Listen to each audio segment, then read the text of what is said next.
दोस्तों आदाब। आप सभी ने कल मेरी सालगिरह पर मुझे मुबारकबाद दी, इसके लिए मैं आप सभी की बेहद एहसानमंद हूँ। बहुत अच्छा लगा आप लोगों ने मुझे मेरे ख़ास दिन पर याद रखा और मुझे अपनी दुआओं से नवाजा। मैं भी दिल से आपकी सलामती की दुआएं करती हूँ। आप सभी लोग अच्छे रहें, अपना ख्याल रखें और इसी तरह से मुझे अपना प्यार देते रहें।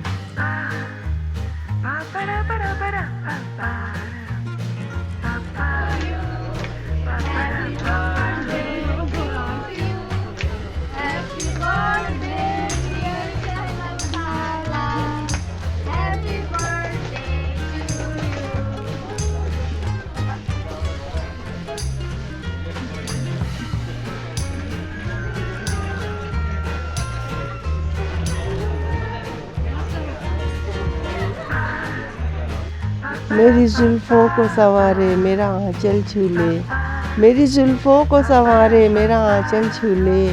ऐ हवा किसने तुझे आज ये जुर्रत दी है, ऐ हवा किसने तुझे आज ये जुर्रत दी है। दर्दमंदी से मोहब्बत से मिलूँ मैं सबसे, दर्दमंदी से मोहब्बत से मिलूँ मैं सबसे।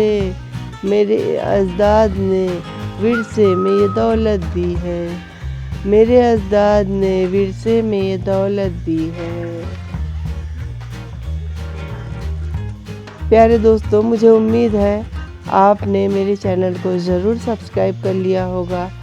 प्लीज़ मेरे चैनल को सब्सक्राइब करें, मेरे वीडियोस देखें, पूरा वीडियो देखें और इसे अपने दोस्तों में भी शेयर फरमाएं। अपना ख्याल रखें। आदाब, हम फिर मिलेंगे।